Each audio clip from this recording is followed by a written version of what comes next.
guys, how's it going? My name's the Breph and welcome to another challenge video. Today I'm asking the question, can you beat Pokémon Emerald with only a Farfetch'd? So you guys absolutely blitzed the like goal from the last video and this is the result. Granted, it wasn't actually supposed to come so soon, that's what she said. And I did have another project sort of on the go, but as I was playing through that, I realised that something funky was happening and it wasn't gonna be a good outcome for the moment. So I left it, and here we are enjoying, hopefully, what's about to happen, because I know that I'm not going to. Why? Because Farfetch'd is a normal flying type. Yeah. It's that boring type combination of flying that just seems to make its way into most, if not every, main series Pokemon game.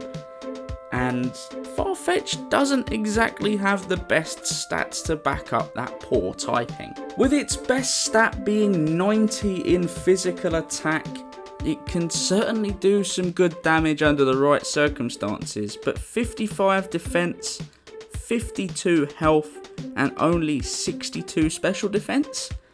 Farfetch'd is what I would like to refer to as a glass cannon without the cannon bit.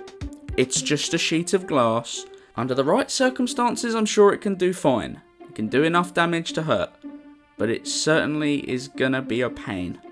Who doesn't love puns? Farfetch'd would have the potential to be decent if it learnt a decent set of moves by level up or TM.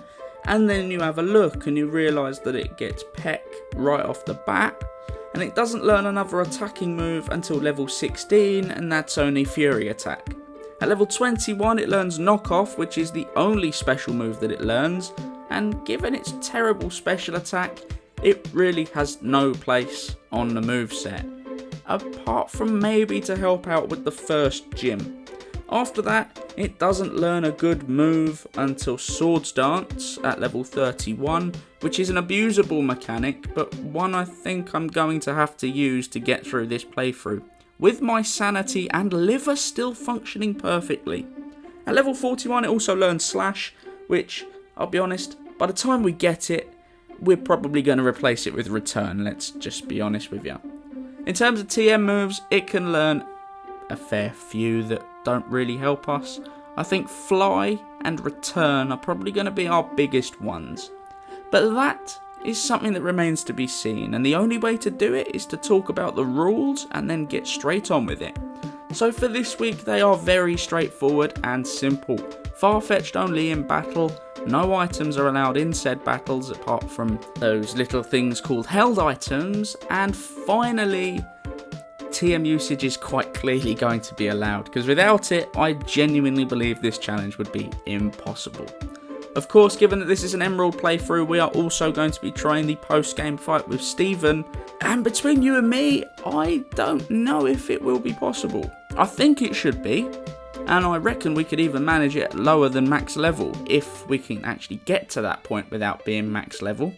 But still, the only way to find out, like I said, is if we crack on with it. Psych! I got you. You thought I wasn't going to do it at the start of the video. Absolutely I am. There were a number of correct guesses about the name scheme from the last one, which isn't surprising to me because it was pretty obvious. But a lot of them didn't quite go far enough for my liking, but they are being credited here. So if you see your comment, congratulations. But the shout out itself goes to Knuckles Saiyan FGB for correctly saying that it was a Metal Gear Solid 5 reference. Yes, Tiki was the Russian name for quiet in that game, and Skullface obviously being one of the protagonists. Huge congratulations to everyone who gave a correct answer, and hopefully we'll see more answers like that in future videos. But now, for realsies this time, let's crack on with it. The game begins and we choose the male character, giving ourselves the ever-inventive name of Breph. We then get tasked with going into our neighbour's room, where we walk in and we find a horrible sight. It looks like someone's taken 2 Pokeballs and connected them with some metal, and the balls are open and they look like you could fit human arms in there, and What a freaky thought. So we just basically decide to get away from there as soon as we possibly can. Nope. And end up heading north to rescue that person's father, who's got himself in a little bit of a compromising position with some animals, and I don't really feel confident in talking about any more. From there we go into the bag and choose our Farfetch'd, and we knock it out using our only available move, Peck. Back in the lab we are given the opportunity to nickname our Farfetch'd, which we do, bestowing upon it the name of Salad. Look, this wasn't my choice, it's holding a leak. All credit here goes to Spyro3M. I'm just going to refer to you as Spyro. She's active in the Discord, she knows what she's getting herself into for this one. Ironically, if I had my way, I'd probably call my Pokemon Salad if I did a Wingull only playthrough, because it learns Water Gun. But because there was a name suggested to me, I had to find a way to get that person into the video, and a shout out just wasn't doing it. Normally I'd name the rival after them, but this being Emerald, that isn't possible. So I'd like you all to meet my two HM slaves for this run. A Salamence called Spyro, because Spyro the Dragon, and a Sableye called Saint. Why? Because we have Saint to thank for this entire Salad situation that we find ourselves in now, and also because his favourite Pokemon in Gen 3 and before is a Sableye. Anyway, with that all done, the game is pretty much open to us now, and there's not really anything major to talk about until we hit Rustboro and Roxanne. So I guess the question is, does anyone actually think this is going to be an issue? I think this is going to be an issue. Of course, Roxanne uses the rock type, and we are a flying type Pokemon. Oh boy, Breph, why do you always do challenges that mean you get screwed over at the first fucking gym? During this, what I can only describe it as, it's a grind. This is a grind for the first gym, which is like my most favourite kind of grind. Well, second favourite kind of grind. Ladies? Like I mentioned in the intro to this video, we do learn knockoff at a certain point, and there was me sitting there thinking that the special damage would help given that we're facing high physical defense Pokemon, and then I realised that Farfetch'd's special attack was, well, Farfetch'd's special attack is weaker than my willpower when it comes to someone mentioning the word pub. Yes, I am incredibly weak. Yes, I will simp for a pint of beer. Hashtag Breph simp confirmed. Maybe don't hashtag that. We don't want that getting anywhere else, do we now? Anyway, if I have to sum up this portion of the game in a brief manner, I would say alcoholism inducing. But you know what? I stood firm and I didn't have a single drink up to this point so far, which is saying a lot because it's the first gym. Oh, I need help. Anyway, after many attempts, and I fucking hate grinding, but after a shit ton of grinding, we come back and Roxanne is no longer a problem. And that's badge 1 down. So the next section of the game is one that should be, in theory, a hell of a lot easier, because the second gym is the fighting type, and that means making our way over on the back of a boat to Dewford, where we instantly decide to run through the cave rather than go and face the gym leader, and deliver the letter to Stephen. He rewards us with the TM for Steel Wing, which is my first TM move that I will use. I use Steel Wing because it's always nice to have some future coverage for the rock type. But with that done, we make our way into Brawly's gym and we initiate the fight. Now he has 3 fighting type Pokemon. I am an over-leveled duck. How do we think this goes? If you said 3 pecks and you're out, the correct answer would be just that. Yes, Brawly was a first time defeat, and I don't think anyone really is surprised by that at all. What you might be surprised with is the fact that when we get to the museum in Slateport this time, we don't do the meme. No, we allow Captain Stern to have his authority, at least for now. He hasn't demonstrated any sort of weakness. He hasn't allowed anyone to get on board his ship and take control of it, and I'm sure Captain Stern would never do that. He wasn't so good at keeping dickheads out of the museum though, because we get confronted by a pair of them, and once we knocked them aside, we get to meet their leader, Archie. He waltzes in and tries to convince us that he's a Nigerian prince who wants to give £10 billion to us in our bank accounts, and all we have to do is give him our bank account details. Unfortunately, he underestimated the fact that we are 10 years old and don't actually have access to our own bank accounts at this point.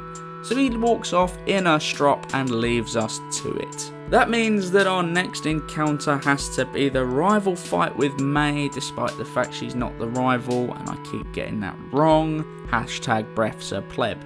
Either way, she's got a team that is mostly, if not all, but mostly weak to flying types, because we replaced Trico as our starter, thinking that maybe we'd be able to get more damage done off of a combustion, but to be honest with you, I regret that decision immensely now. She don't pose us any kind of risk, and that means before long we've made our way to Moorville, where we have to fight Wally at the gates to the gym. His team is impressive. It's spectacular. It's revolutionary. Wally is the OG of the single Pokemon challenge, because he somehow made it all the way from Petalburg to Moorville with only a single Ralts in his team. That's impressive. Unfortunately, our single Farfetch'd is just a little bit too powerful, and a one hit later that thing is gone, and we make our way into the electric type gym, where I thought we might be able to cause an upset, until we started the actual fight and I realised, oh, how wrong I was. Turns out, right, and this might come as a shock to some people, I know it came as a massive shock to me, but the flying type is weak to the electric type. How did I not know this? How did I somehow think, in my tiny, pathetic, stupid mind, that going in to an electric type gym with a flying type Pokemon and not being over leveled as shit was going to be a viable option? As you can tell, I lost my mind at Watson, and I don't think I've got it back. Please, I haven't slept in days. It's got nothing to do with the bloke with Nax. It's all because of Watson. So one miniature breakdown and one can of beer later, I'd regained my senses and I decided that I needed to go on another grind. Fortunately for us, this part of the game is just littered with trainers, which makes grinding a little bit more bearable. And then you run out of them, and you have to do it all the old-fashioned way. And believe me, there was a lot of grinding to get to this section, to the point where I actually leveled up enough to learn Swords Dance. Oh boy, Swords Dance came in clutch. Now, in fact, I couldn't do this fight until I was at least level 41 because I needed Stab Slash. And yeah, I needed it in conjunction with 3 Swords Dances. Now, granted, this fight probably could have been done with 2 Swords Dances, but it certainly wasn't going to be done at this level without Swords Dance. I've said Swords Dance enough. All you need to know is that finally, Watson was beatable. And that should, as far as I'm concerned, be the final major roadblock of the game for a long while yet. So where's next on our destination list of bullshittery but up Mount Chimney, where we get to insert our leak, swiftly followed by our bill, deep into Maxie's cavernous team. Look, I'm going to keep this one kind of short and simple. He didn't cause us any issues whatsoever. He tried. Oh, bless him, his little corn socks, he tried so hard, but he failed because he's a little twat, so, you know. Can you lot tell that it's currently 6 o'clock in the evening on the Thursday night, and I just don't give a fuck anymore? I've got a Wagamama's on the way, and I've got some beers in the fridge I'm looking forward to enjoying, so let's just get this shit done, shall we? Hello, my phone's ringing.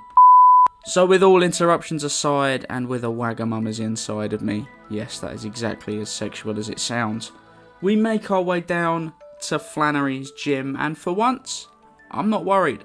I got Swords Dance, I've now got Return, I should have Max Friendship, and I'm feeling good. So when we get there, we kick off the fight, and it's a clean sweep. We return her entire team aside, and we don't take a single point of damage, I don't believe. Yeah, I kind of expected the 4th gym to put up a little bit more of a fight. But hey ho, things are done. But with that done, I guess the only thing left to do is to head over to Norman's gym in Petalburg. And on the way, nothing exciting happens. I just, I just felt like saying something. Sue me, I don't care. Anyway, we get into Norman's fight and I thought straight away things were going really well.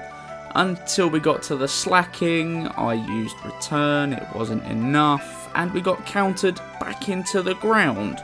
Well then, why do I mention that? Well, because apart from that, Norman was slightly too easy. I mean, all I did to counter that was set up a single swords dance or whatever and blitz my way through the rest of his team. Unfortunately, this is the part of the game where Farfetch'd is absolutely excelling because there's really not much to talk about. So having beaten Norman, we unlock the HM for Surf. Not that we need to actually get the physical HM because I've hacked myself in a couple of HM slaves. Oops. But either way, we make our way to the Weather Institute and we have to deal with the fight there. At the end of that situation, we are given a cast form, which, as some of you may realise, has become my go-to Pokemon in Emerald to use in the 7th gym. But this time I give it a cheeky little nickname, Fuck Off, because that's exactly what I wish it would do. And we make our way towards Fortree, getting rammed by the rival yet again. And by rammed, I mean challenged, and by rival, I mean that kinky fucker that we have to call a neighbour. Either way, yeah, what do I say about this? The team hasn't really improved. Farfetch'd is slightly better than it was last time, and there's not much that happens. However, the important thing to happen here, to make note of, is that at the conclusion of this fight, we are given the HM for Fly, and I finally get a move to replace Peck. Some of you may be wondering why I choose to use Fly and not Aerial Ace, because, well, Farfetch'd has the ability Keen Eye, which means it can't lose accuracy, which means a move that never misses is no better than a move with, say, 100 base power, assuming that the opponent hasn't set up double teams. Now, the proportion of Pokemon that use double team in these games compared to the Pokemon that use moves like Sand Attack and things like that is considerably lower, so I didn't see it as being worth it. I mean, stab Fly with a 95 accuracy or never missing Aerial Ace with only 60 power, I think I made the right decision. But to be honest, there's only one way to figure that out, and that's if we can go and defeat the flying type gym. So we head into Winona's... I won't make a joke, I'll get slated for it. But we head into her gym and we challenge her. Now with this fight came the realisation that I have got pretty much nothing to deal with the steel typing, which is a problem. Because Winona, infamously, at least as far as I'm concerned, has a Skarmory.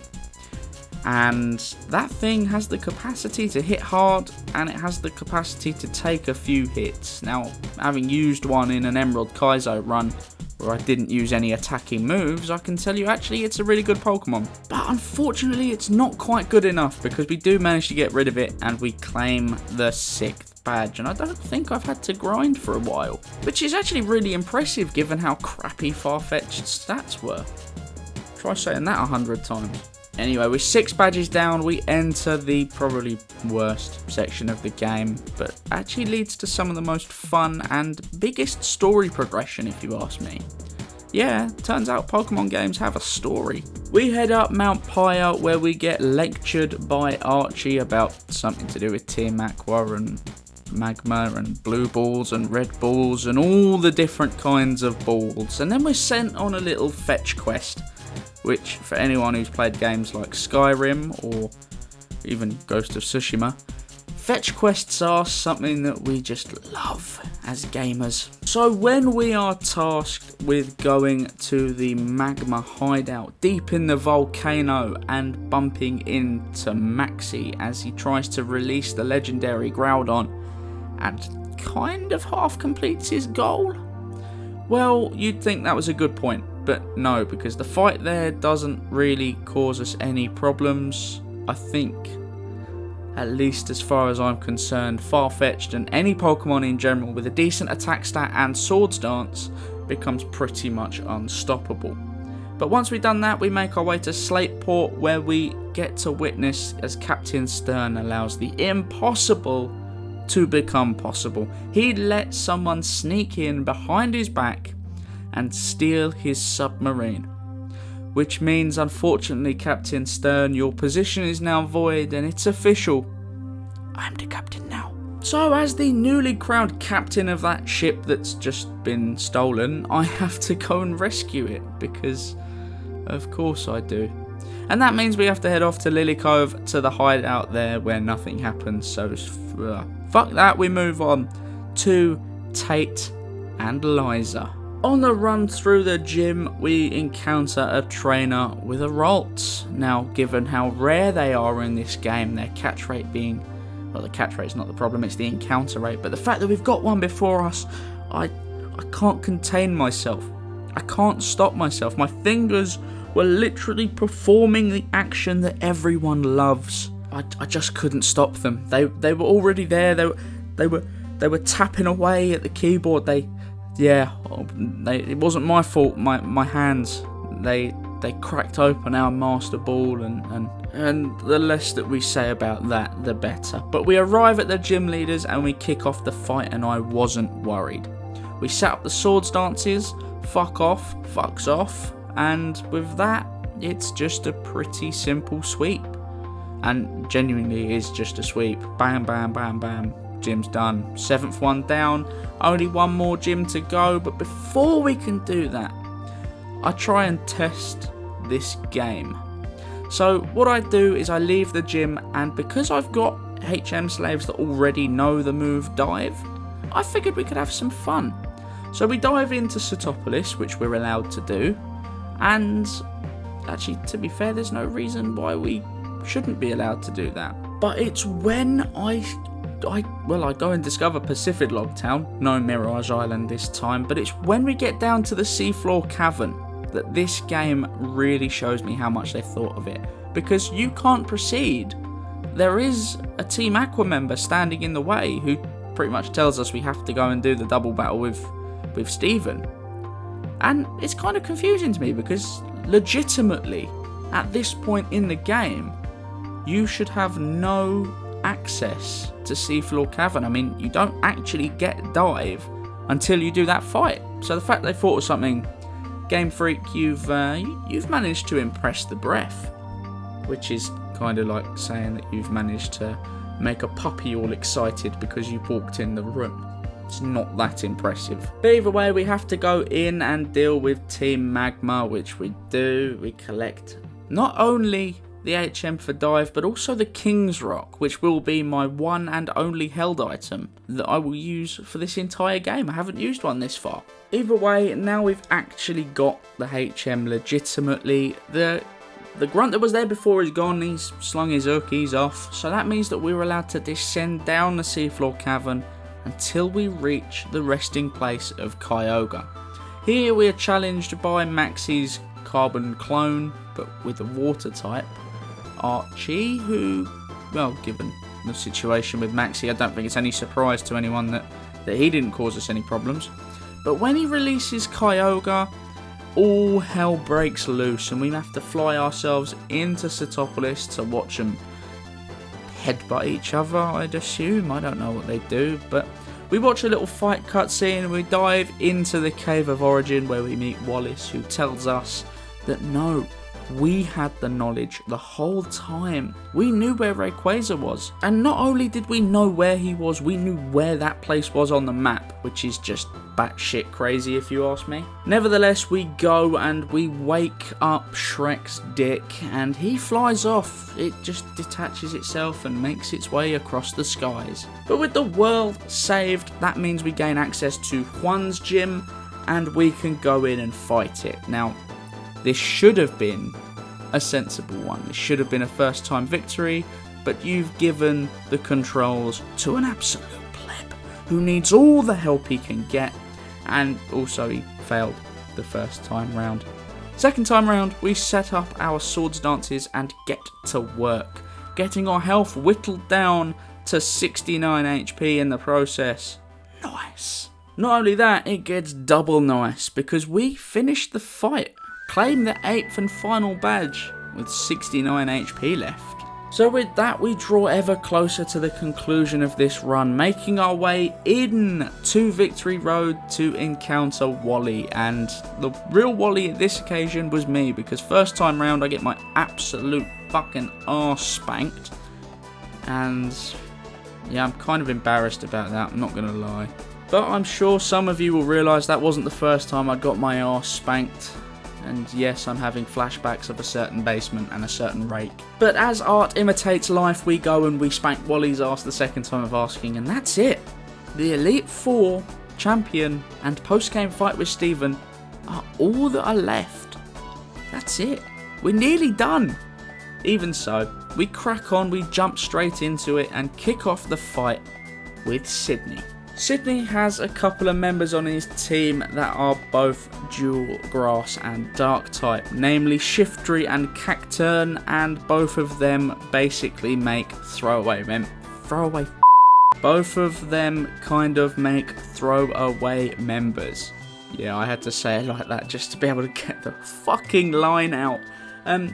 But with that, basically his entire team becomes a little bit too simple. My Tiana, having Intimidate, is easily offset with a single Swords Dance, and the rest of the team has no problems whatsoever on it. So the first member of the Elite Four, complete and utter write-off. Second member of the Elite Four is what I've affectionately like to refer to as the hemorrhoid of the four.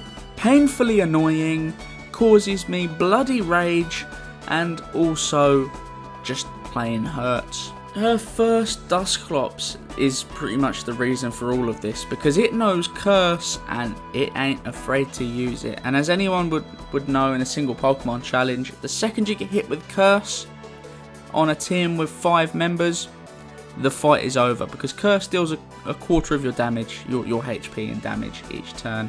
Makes it mathematically impossible. Means that multiple fucking resets have to happen, and you just have to hope that everything goes well. But when it does, and you get through it, to be honest, things aren't that difficult. I managed to set up Swords Dances, because for some reason it had a habit of using Protect first time out, which works for me. But with that, we've beaten Phoebe, and we move on to Glacier, and this one had me worried. Now, this may come as a massive shock to some of you, like it did with the Watson fight, but it turns out that ice and flying don't mix too well either. It's a bit like Sambuca and Lemonade. I mean, you can do it if you'd like, but the results are not going to be pretty. Speaking of Sambuca, this fight caused me to crack it open. It just happened to be a coincidence that we were going to celebrate something in the flat, and this fight was where I was at the point. But nevertheless, it turned out to be a little bit more hassle than it was worth. Eventually, after probably 3 resets, I learnt that if I just abuse Swords Dance as I have every other fight in this game, then it becomes a little bit too easy.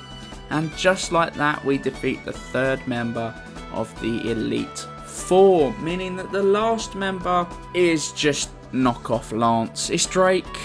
Drake, the dragon type user, is not very... Ooh. Do you mind if I don't fuck you? I'm recording. So, knockoff Lance was not really that much of an issue, to be fair. Same as ever, the balance is avoiding Rock Tomb and setting up Swords Dance so that you can sweep the rest of his team. Because he has got potentially dangerous members. That Shelgon obviously knows Rock Tomb, Salamence knows Rock Slide. Those are all things that could come and affect us, but unfortunately the power of Swords Dance is such that it didn't stand a chance, and just like that we're on to the champion.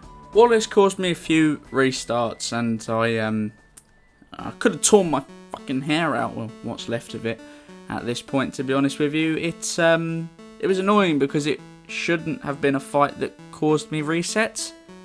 I tried to do this without Swords Dance. I can't really say that I was too successful. I think at this point I was just too concerned with getting the recording finished than I was to trying and making it legit non-cheesy. But I mean, who among us doesn't like a good bit of cheese? I mean, it goes really well with quackers. Yeah. I'm so childish, I need a life. Oh, I need a life. But before too long, it is entirely possible to beat the champion of the Hoenn region using only a Farfetch'd. And we do take our place in the Hall of Fame, and I would say that we deserve it.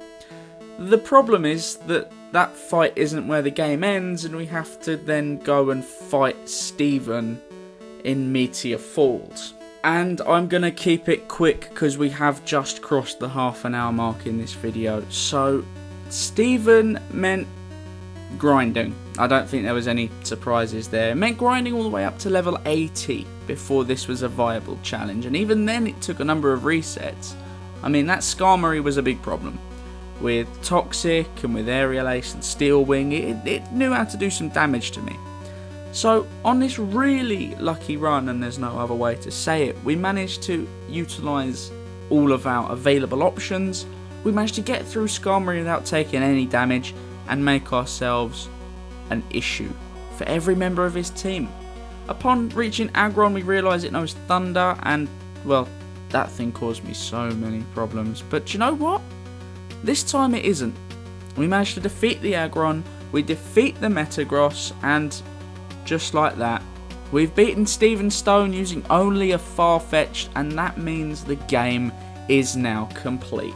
At the start of this challenge, I asked a simple question: can you beat Pokémon Emerald using only a Farfetch'd? The answer is yes, you can. Although, can you do it without resorting to cheese moves like Swords Dance? That's a different challenge in its own right, to be honest with you, and I'm not actually confident that you can.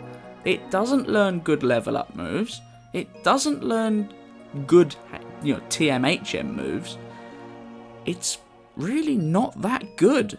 But Swords Dance is a sort of move that I had someone in the comments a while ago tell me that Swords Dance wasn't a cheese move.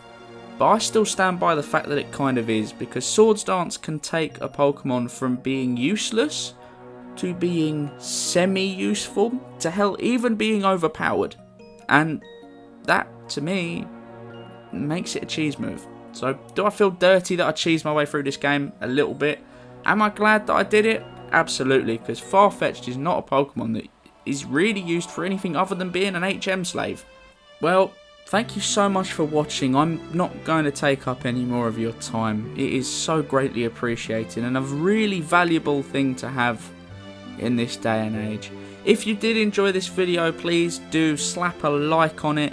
Please do leave a comment down below with a suggestion for any other challenge videos you might like to see. And also, I feel the need to just point out that channel memberships are now active on this channel. You will find them by hitting the little join button below.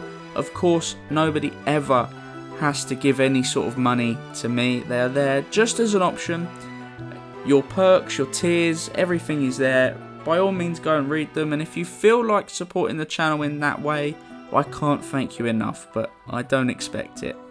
Anyway, I hope you all stay safe, and I look forward to seeing every single one of you, and hopefully more, in the next one.